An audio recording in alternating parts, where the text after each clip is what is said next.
Sarah Martinez wiped the sweat from her forehead as she organized another shipment of ammunition in the military base Armory. The desert heat in Afghanistan made every task feel like a marathon. At 42, she had traded her combat boots for inventory sheets, her rifle for a clipboard. Most people saw her as just another logistics officer managing weapons and supplies. The morning started like any other Tuesday. Sarah arrived at the Armory before dawn, checking her watch as she unlocked the heavy steel doors. The familiar smell of gun oil and metal greeted her. She had been working this assignment for 8 months now, far from the action she once knew so well. Her colleagues respected her efficiency, but none of them knew about her past. Lieutenant Jake Thompson bounded through the door, his energy infectious despite the early hour. "Morning, Martinez. Got those new rifle shipments processed yet?" Sarah nodded toward the back corner where neat rows of crates sat waiting. Jake was young, maybe 25, full of enthusiasm about his first deployment. He reminded Sarah of herself many years ago. "Everything's ready for transport," Sarah replied, her voice steady and professional. She watched as Jake's team began loading equipment. These soldiers trusted her completely with their weapons and ammunition. They had no idea that the woman organizing their supplies had once led some of the most dangerous missions the military had ever attempted. The radio crackled to life on her desk. "Armory, this is command. We have reports of hostile movement in your sector. All personnel maintain high alert status." Sarah's hand instinctively moved toward her hip where her sidearm rested. Old habits never truly disappeared. She glanced around the Armory, mentally cataloging every entrance, every potential defensive position. "Copy that, command," she responded, her voice betraying nothing of the adrenaline that had begun flowing through her veins. The young soldiers continued their work, chatting casually about weekend plans and letters from home. They had no idea that their quiet supply officer was already calculating tactical responses and escape routes. Sarah's phone buzzed with a text from her daughter back home. "Hope you're staying safe, Mom. Love you." She smiled softly, remembering why she had chosen this quieter role. After 15 years of leading Navy SEAL operations, she wanted to serve her country without constantly risking never seeing her family again. The morning progressed normally until around 10 o'clock when the first explosion echoed in the distance. Sarah's head snapped up immediately, her trained ears identifying the sound as incoming mortar fire. The casual conversation in the Armory stopped abruptly. Every face turned toward her, looking for guidance. "That was close," whispered Private Johnson, his eyes wide with fear. Sarah noticed his hands shaking slightly as he gripped his rifle. She had seen that look countless times before, in the eyes of young soldiers experiencing their first real combat situation. "Everyone stay calm," Sarah said firmly, moving toward the radio. "Command, this is Armory. Request immediate status update on hostile contact." The response came back filled with static and urgent voices. Enemy forces had breached the outer perimeter. The base was under attack. Within minutes, the Armory was surrounded by chaos. Explosions grew louder and more frequent. Through the small windows, Sarah could see smoke rising from various buildings across the compound. The young soldiers looked to her for leadership, unaware that they were standing next to someone who had survived dozens of similar situations. "Ma'am, what do we do?" Jake asked, his earlier enthusiasm replaced by genuine concern. Sarah looked around at the 8 soldiers now trapped with her in the Armory. They were depending on her to keep them alive, but they had no idea about her true capabilities or experience. The radio communication became increasingly frantic. "All units, enemy forces have penetrated the main compound. Seek immediate shelter and await further orders." Sarah realized that help would not be coming anytime soon. She and these young soldiers were on their own, trapped in a building filled with enough weapons and ammunition to level a city block. As the sounds of battle grew closer, Sarah made a decision that would change everything. She could continue pretending to be just a supply officer, or she could use her extensive SEAL training to save these soldiers' lives. Looking at their frightened faces, she knew there was really no choice at all. Sarah's transformation began subtly. She moved through the Armory with a different energy, checking sight lines and defensive positions. The young soldiers noticed the change immediately. Gone was the quiet supply officer they had known for months. In her place stood someone who moved with deadly precision and confidence. "Johnson, move those crates to block the east window," she commanded, her voice carrying an authority that surprised everyone in the room. "Thompson, I need you to establish a communication post near the radio. Keep monitoring all channels." The soldiers responded instinctively to her tone, moving quickly to follow her orders. Private Rodriguez stared at her in confusion. "Martinez, how do you know about tactical positioning?" Sarah paused for just a moment, realizing her military bearing had completely taken over. These soldiers deserved to know who they were really dealing with, especially if they were going to survive the next few hours. "Listen carefully," she said, gathering them around her.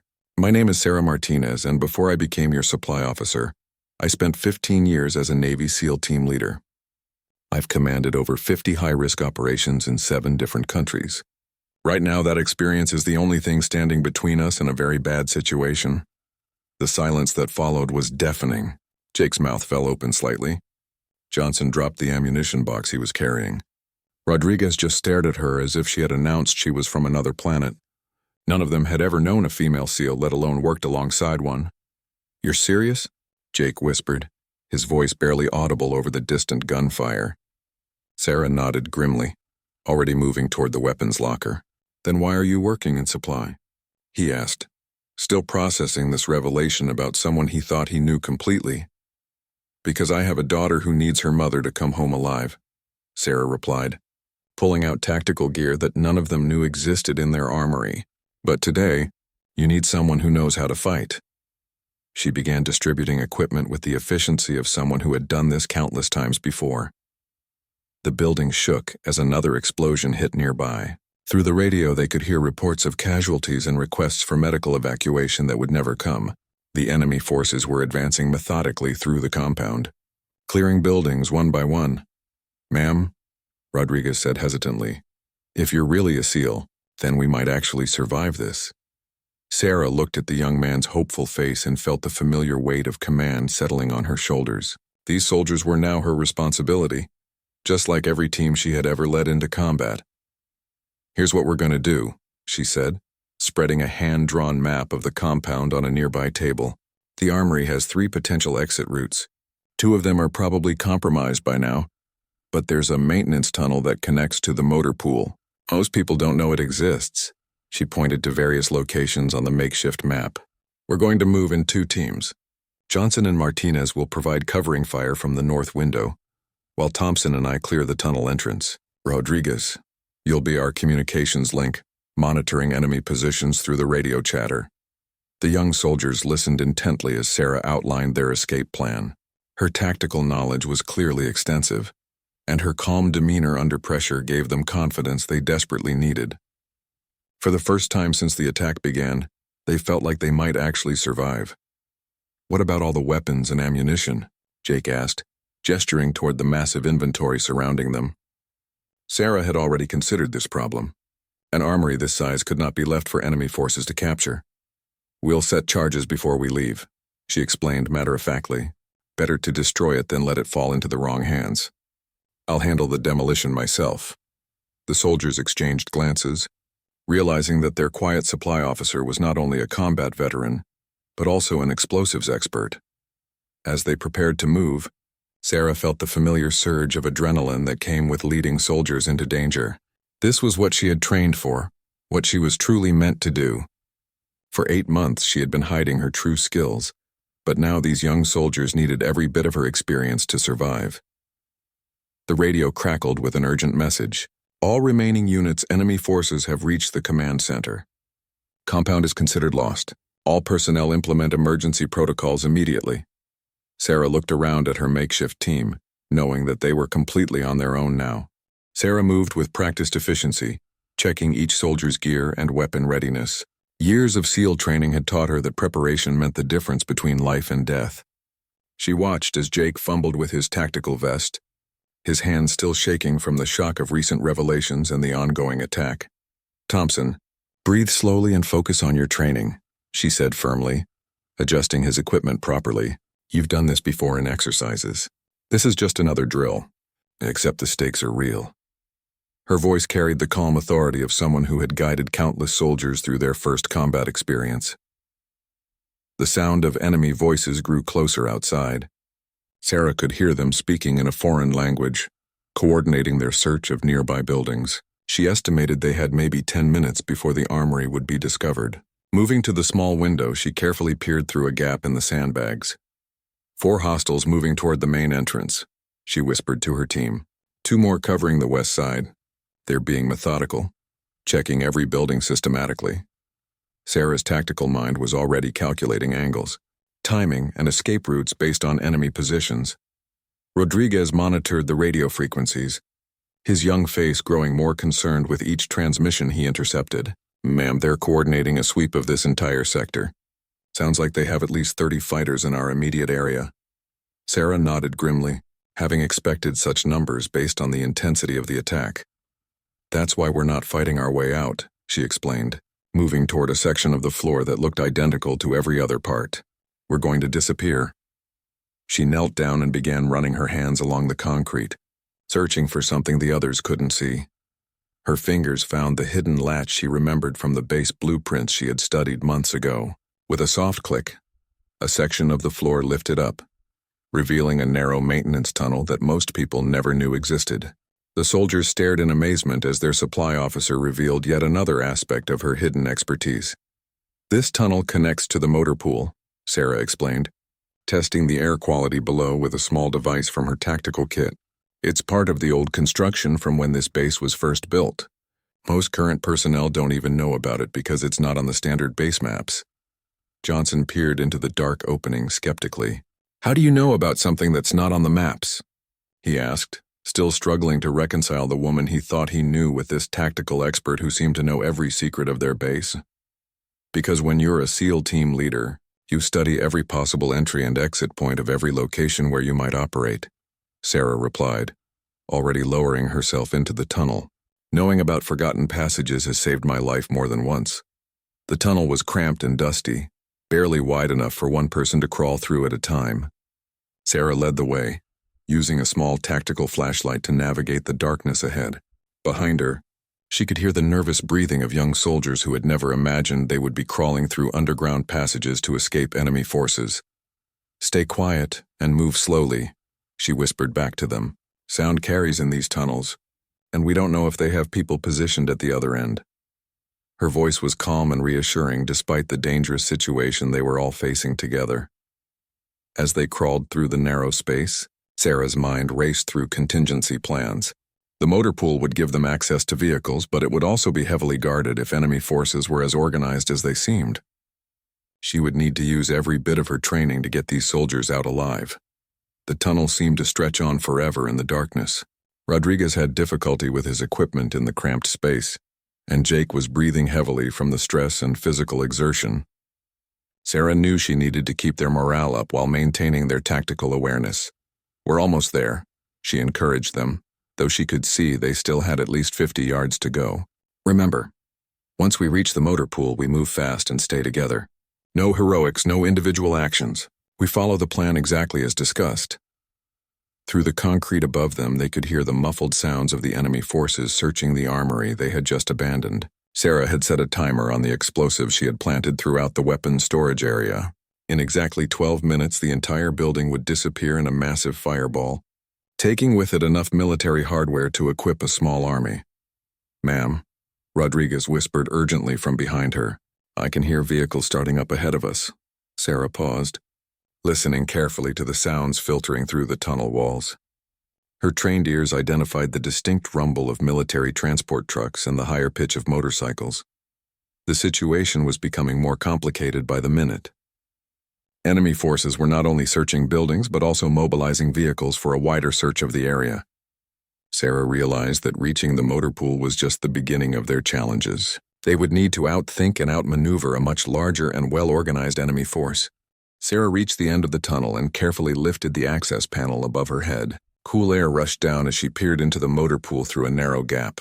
What she saw made her heart sink. Enemy fighters had already reached this location and were systematically disabling vehicles to prevent any escape attempts. She counted at least 6 hostiles moving between the trucks and armored vehicles, methodically destroying engines and slashing tires. Their tactical awareness was impressive and concerning. These were not random insurgents but well-trained soldiers who understood military protocols and anticipated escape routes. Problem, she whispered back to her team. The motor pool is compromised. They're destroying all the vehicles. She could hear the disappointment in the soft groans from the soldiers behind her. Jake had been counting on getting to a vehicle that could carry them all to safety. Sarah's mind shifted into the problem-solving mode that had made her such an effective SEAL commander. Every challenge had a solution if you were willing to think creatively and take calculated risks. She studied the layout of the motor pool, looking for opportunities they might have missed. "There's a fuel depot about 200 yards northeast of here," she said quietly, remembering the base layout. "If we can reach it without being detected, there might be emergency vehicles stored there that they haven't found yet." It was a long shot, but better than remaining trapped in a tunnel. The explosion from the armory suddenly lit up the night sky. Sarah's demolition charges had detonated exactly on schedule, sending a massive fireball into the air and shaking the ground beneath them. The enemy fighters in the motor pool immediately turned their attention toward the spectacular display of destruction. "That's our cue," Sarah said, pushing the access panel fully open. "The explosion will distract them for maybe 30 seconds. We move now, fast and quiet." She hauled herself out of the tunnel and immediately took a defensive position behind a damaged truck. One by one, her soldiers emerged from the tunnel. Their movements were clumsy compared to her fluid motions, but they followed her lead and found cover quickly. Sarah could see the enemy fighters were still focused on the burning armory building, but she knew their attention would return to the motor pool very soon. Using hand signals she had learned during SEAL training, Sarah directed her team toward the perimeter fence. They would have to cross open ground for about 50 yards, but the darkness and confusion from the explosion provided their best opportunity for movement. Johnson moved first, sprinting in a low crouch toward a pile of concrete barriers. Sarah watched him carefully, ready to provide covering fire if he was discovered. Her heart pounded as she saw one of the enemy fighters start to turn in Johnson's direction, but the young soldier reached cover just in time. One by one, they leapfrogged across the open space using the buddy system Sarah had taught them.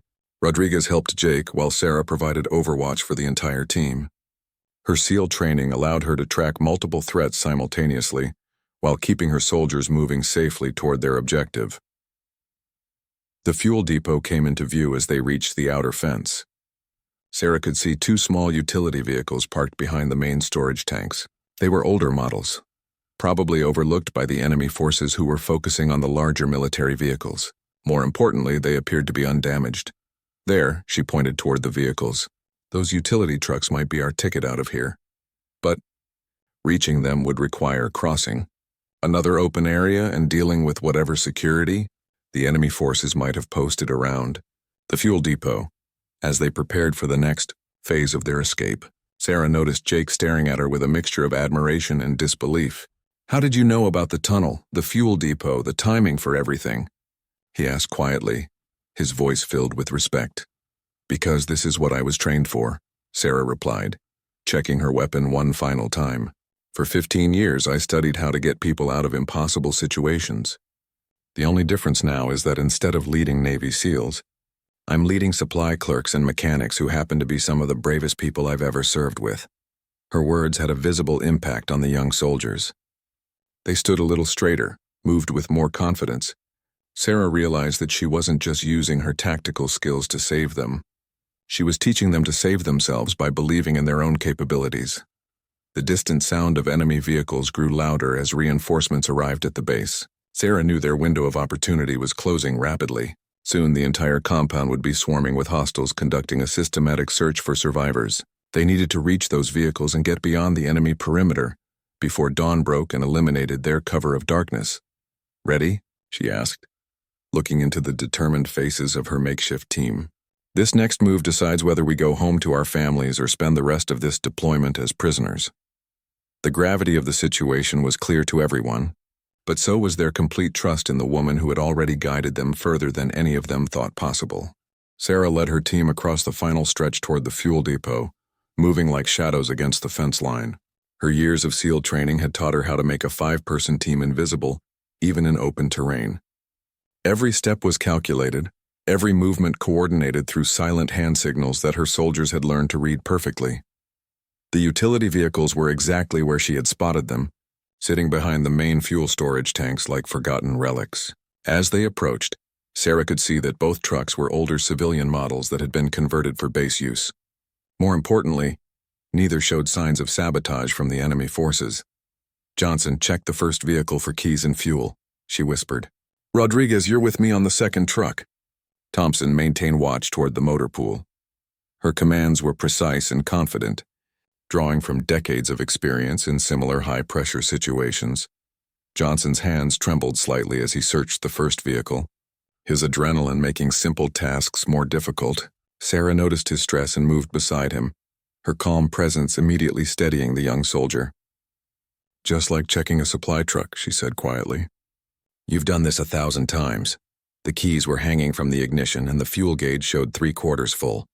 Sarah felt a surge of relief as the first piece of good news they had received all night. The second vehicle was equally promising, with enough fuel for a long journey and seats for the entire team. Both vehicles are operational, she reported to her team. We take both trucks in case one breaks down or gets hit. Johnson and Martinez in the first vehicle, Thompson and Rodriguez with me in the second. We maintain radio contact and never separate by more than 50 yards. As they prepared to leave, Sarah realized she needed to address the elephant in the room that had been weighing on everyone's minds. Her soldiers deserved to understand why someone with her background had been working quietly in supply operations for the past 8 months. Before we go, she said, gathering them around her, I know you're all wondering why a former SEAL team leader was counting ammunition instead of leading missions. She paused, looking at each of their young faces in turn. The truth is that I requested this assignment. Jake looked confused. You asked to work in supply? After 15 years of special operations? Sarah nodded, understanding his bewilderment. To young soldiers, combat assignments were the pinnacle of military service. The idea of voluntarily stepping back seemed incomprehensible. My daughter Emma is 16 now, Sarah explained, her voice softening slightly. For her entire childhood, I've been gone more than I've been home. Missing school plays, birthday parties, graduation ceremonies. I wanted to serve my country in a way that guaranteed I would come home to her every single deployment. The soldiers listened intently as their commander revealed the personal sacrifice behind her career change. Rodriguez, who often talked about his own young son back home, nodded with understanding. The mathematics of military families was harsh.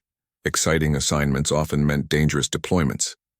But tonight, Sarah continued, Emma would want me to use every skill I have to make sure all of you get home to your families, too. She checked her watch and noted that dawn was still 3 hours away. Plenty of time to reach the extraction point if they moved quickly and avoided enemy patrols. The trucks started easily despite their age, the engines turning over with reliable mechanical sounds that filled everyone with hope. Sarah had chosen the route carefully, using her knowledge of local terrain and enemy patrol patterns to plot a course that avoided main roads and checkpoints. They drove in convoy formation through the darkness, headlights off and using night vision equipment Sarah had retrieved from the Armory. The landscape was harsh and unforgiving, but it provided excellent cover for 2 small vehicles trying to avoid detection by a much larger enemy force. Contact ahead, Rodriguez's voice came through the radio from the lead vehicle. 2 enemy motorcycles, approximately 400 yards. Sarah immediately signaled for both trucks to stop and take cover behind a rocky outcropping that provided concealment from the road. Through her binoculars, Sarah could see the motorcycle riders were conducting a patrol sweep of the area. They moved methodically, searching for any signs of escaping personnel from the overrun base. She estimated they would pass their hiding position in about 2 minutes. Nobody moves, nobody breathes, she whispered into the radio. Let them pass and continue their patrol route. We'll wait 5 minutes after they disappear before moving again. Her tactical patience was being tested, but she knew that one moment of impatience could compromise their entire escape. The motorcycles passed without detecting the hidden vehicles. Sarah waited the full 5 minutes before giving the signal to resume their journey. Her conservative approach had kept them alive so far, and she wasn't going to start taking unnecessary risks when they were so close to safety. As they drove deeper into the desert, Sarah felt the familiar satisfaction that came with successfully completing a difficult mission. Her young soldiers had performed admirably under extreme pressure, following orders precisely and maintaining their composure despite circumstances that would have broken many experienced veterans. Extraction point in sight, Johnson reported from the lead vehicle. I can see the landing zone markers. Sarah smiled for the first time since the attack had begun. They had traveled over 30 miles through enemy territory and reached the designated pickup location with all personnel intact and uninjured. The extraction zone appeared exactly as Sarah had memorized from the mission briefings months ago. A flat stretch of desert marked by infrared beacons visible only through night vision equipment. She parked both vehicles in defensive positions, creating a secure perimeter while they waited for helicopter pickup that should arrive within the hour. Her soldiers spread out in a protective formation, their movements now showing the tactical awareness they had learned during their harrowing escape. Sarah felt a deep pride watching Johnson check sight lines, and Rodriguez establish radio contact with the extraction team. These young people had grown significantly in just one night. Blackbird Base, this is Alpha Team requesting immediate extraction. Sarah spoke into the radio with the authority of her former rank. 5 personnel ready for pickup at designated coordinates. The response came back quickly, confirming that rescue helicopters were already en route to their location. As they waited in the darkness, Jake approached Sarah with questions that had been building throughout their escape. Ma'am, can I ask why you really left the SEALs? I mean, you're clearly still at the top of your game tactically. His curiosity was genuine and respectful. Sarah considered her response carefully. These soldiers had earned the right to understand her decision, especially after trusting her completely with their lives. The SEAL teams were my life for 15 years, she began, scanning the horizon for any signs of enemy pursuit. I loved the challenge, the brotherhood, the feeling that I was making a real difference in the world, she continued. But every mission meant saying goodbye to my daughter without knowing if I would ever see her again. After my husband died in a training accident, Emma became the most important mission of my life. Rodriguez nodded solemnly, understanding the weight of single parenthood in a military family. How did she handle you being gone so much? He asked, thinking of his own young son who cried whenever deployment time approached. She handled it better than I did, Sarah admitted, her voice revealing emotions she rarely showed. Emma learned to be independent, strong, and brave. But I realized I was missing the chance to teach her those qualities myself. I wanted to be present for the everyday moments, not just the dramatic farewells and homecomings. The sound of approaching helicopters grew louder in the distance. Sarah felt relief washing over her as she recognized the distinctive rhythm of military rescue aircraft.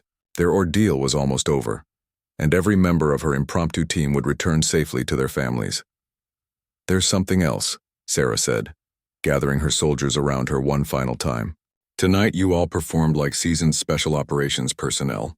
You followed orders under extreme pressure, maintained your composure in combat situations, and worked together as a cohesive unit. I've served with career Special Forces soldiers who didn't handle crisis situations as well as you did. The helicopters landed in clouds of sand and dust, their crews immediately establishing security positions around the landing zone. Sarah recognized the professional efficiency of the rescue team, remembering her own days conducting similar extractions for other units in distress. As they boarded the aircraft, Johnson turned to Sarah with obvious admiration. Ma'am, would you ever consider returning to active special operations duty? He asked over the noise of the helicopter engines. The military needs leaders like you. Sarah smiled and shook her head firmly. My active duty days are behind me, she replied. But I've learned something important tonight. I can still serve my country and be a good mother. Maybe my next assignment should be training other soldiers instead of counting inventory. The helicopter lifted off into the pre-dawn darkness, carrying them away from the destroyed base toward safety. Through the window, Sarah could see the glow of fire still burning where the armory had exploded. She had successfully protected her team and prevented enemy forces from capturing a significant weapons cache. Jake leaned over to speak with her during the flight. What will you tell your daughter about tonight? He asked, genuinely curious about how she would explain the dramatic shift from supply officer to tactical commander. I'll tell her that sometimes people need you to be more than what they expect, Sarah replied, thinking of Emma's proud face when she heard the story, and that the skills we develop in one part of our lives can help us serve others in ways we never anticipated.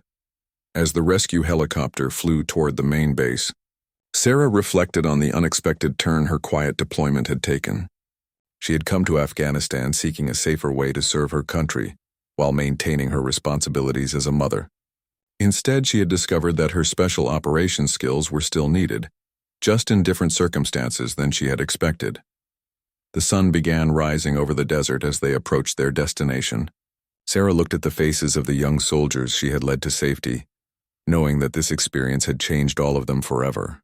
They had learned that heroes don't always look like what you expect, and that sometimes the most important battles are fought by people who never intended to be warriors.